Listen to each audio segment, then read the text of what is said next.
Hello everyone, प्रज्ञा empower studies में आपका स्वागत है। हमारा टॉपिक चल रहा है प्रॉब्लम ऑन ट्रेन्स। रेल से संबंधित प्रश्न, इसका इक्वेशन हम देखते हैं।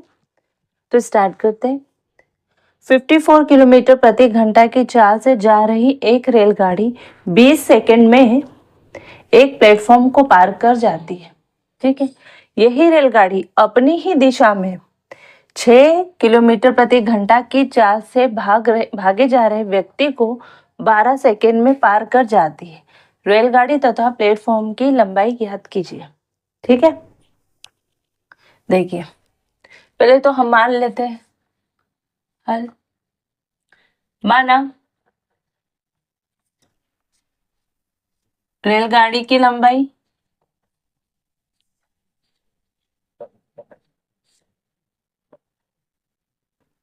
x मीटर है ना, और प्लेटफॉर्म की लंबाई y मीटर, ये मान लिया। ठीक है, अब देखिए रेलगाड़ी की चाल दी है,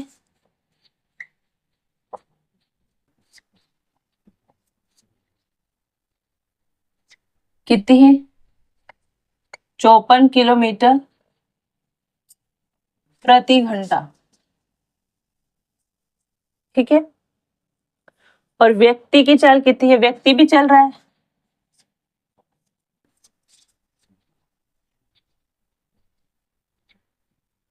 6 किलोमीटर प्रति घंटा।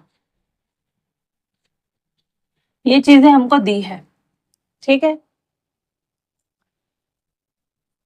ना। तो देखिए ये रेलगाड़ी है, जब ये प्लेटफॉर्म को पार करती है, ये रेलगाड़ी प्लेटफॉर्म को पार करती है, तो इसके द्वारा चली गई दूरी, इसको पार करने में चली गई दूरी क्या होगी, इसकी लंबाई और इसकी लंबाई का एडिशन। और समय कितना लिया, 20 सेकेंड। ठीक है, और यही रेलगाड़ी है, इसकी लंबाई ए है। व्यक्ति खड़ा है, व्यक्ति भी दौड़ रहा है, लेकिन इसको व्यक्ति, ट्रेन भी इसी डायरेक्शन में है और व्यक्ति भी उसी डायरेक्शन में, लिखा है ना अपनी ही दिशा में 6 किलोमीटर प्रति घंटा। ये ना 6 किलोमीटर प्रति घंटा से व्यक्ति भी दौड़ रहा है उसी की दिशा में। तो इसको पार करने में चली गई दूरी क्या है, दूरी तो ए ही होगी, ट्रेन की खुद की लंबाई के बराबर, क्योंकि व्यक्ति की लंबाई तो नगण्य है। और पार करने में समय कितना लेती है, 12 सेकेंड, है ना। तो यहाँ पर इसकी भी चाल हमको दी है, ट्रेन की भी चाल दी है, 12 सेकेंड हमको समय भी दिया है। तो हम क्या कर सकते हैं, यहाँ से रेलगाड़ी की लंबाई तो हमको मिल जाएगी, है ना। और रेलगाड़ी की लंबाई मिल जाएगी तो प्लेटफॉर्म तो स्थित है, वो तो चलेगा नहीं। ट्रेन की चाल तो हमको पता है, कितने समय में पार करी, 20 सेकेंड में चला, पता है। यहाँ से हमको ट्रेन की लंबाई पता चल जाएगी तो हम बी की लंबाई निकाल लेंगे। तो यही तो हमको ज्ञात करना है, एक तो ट्रेन की लंबाई ज्ञात करना है और बी की लंबाई यानी प्लेटफॉर्म की लंबाई ज्ञात करना है। तो अभी हम फोकस काय पे करेंगे, ट्रेन की लंबाई निकालने पे। वो हमको कैसे मिल जाएगी, इस वाले सेकेंड स्थिति से जिसमें वो व्यक्ति को पार करती है ना। व्यक्ति की चाल ये है ना। तो रेलगाड़ी अपनी ही दिशा में 6 किलोमीटर प्रति घंटा की चाल से भागे जा रहे व्यक्ति को 12 सेकेंड में पार करती है ना। तो रेलगाड़ी की व्यक्ति की सापेक्ष चाल होगी ना,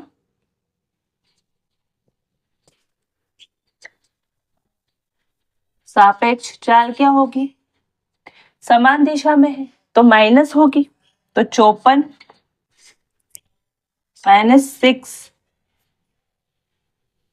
और इसको अगर मीटर प्रति सेकंड में कन्वर्ट करना है तो यही कर दो, नहीं तो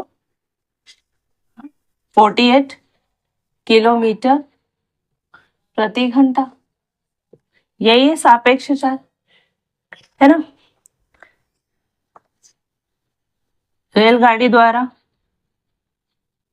व्यक्ति को पार करने में लगा समय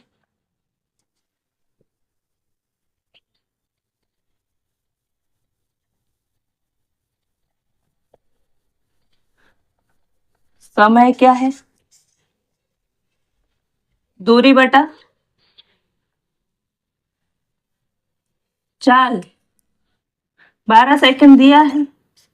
दूरी कितनी होगी, ट्रेन की लंबाई के बराबर, तो ट्रेन की लंबाई x है। चाल कितनी है, 48 किलोमीटर प्रति घंटा। इसे क्या करते हैं, यहीं पर मीटर प्रति सेकंड में कन्वर्ट करने के लिए 5/18 से मल्टीप्लाई कर दे हैं। तो 6×18, 6×8 48, ये 40/3 मीटर प्रति सेकेंड। ठीक है, तो चाल क्या हो जाएगी, 40/3। तो इसका क्रॉस मल्टीप्लिकेशन होगा, तो x की वैल्यू क्या आ जाएगी, ये हो जाएगा 12×40, और ये 3x, ये ऊपर चला 3x इक्वल टू 12×40, तो ये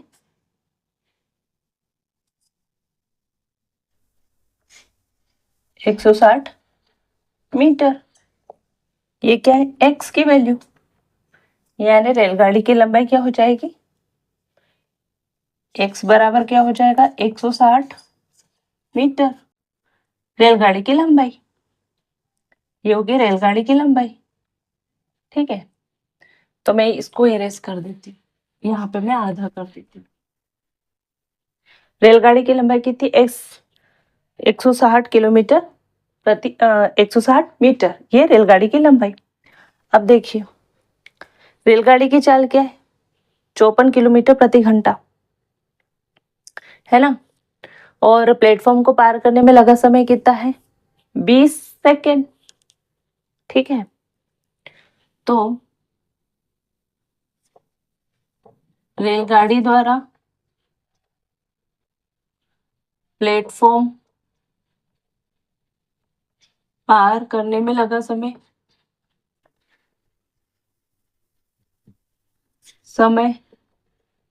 क्या होगा, वही दूरी बटे चाल। दूरी क्या होगी, ये समय कितना है 20, दूरी क्या होगी x + y, यानी रेलगाड़ी की लंबाई प्लस प्लेटफॉर्म की लंबाई। इतनी दूरी उसको तय करनी पड़ेगी 20 सेकेंड में, है ना। 20 सेकेंड में इतनी दूरी तय करती है। और चाल क्या है, 54 किलोमीटर प्रति घंटा। तो 54 को मीटर प्रति सेकेंड में कन्वर्ट करना पड़ेगा, है, क्योंकि ये सब सेकेंड में, मीटर में, तो ये भी क्या होना चाहिए, मीटर प्रति सेकेंड में। अब इसको करिए, 18×18 54। ठीक है, 3×5 = 15, 15×2 = 30, तो ये क्या हो जाएगा, 30 = x + y। इसको सॉल्व करेंगे तो x की वैल्यू क्या है, 160 + y, है ना। तो इसका मान क्या होगा, y बराबर हो जाएगा 300 में से 160 चला जाएंगे तो क्या बचेगा, 140। 140 हो जाएगा मीटर में, क्योंकि ये क्या है, प्लेटफॉर्म की लंबाई। 140 मीटर, और यहाँ थी रेलगाड़ी की लंबाई,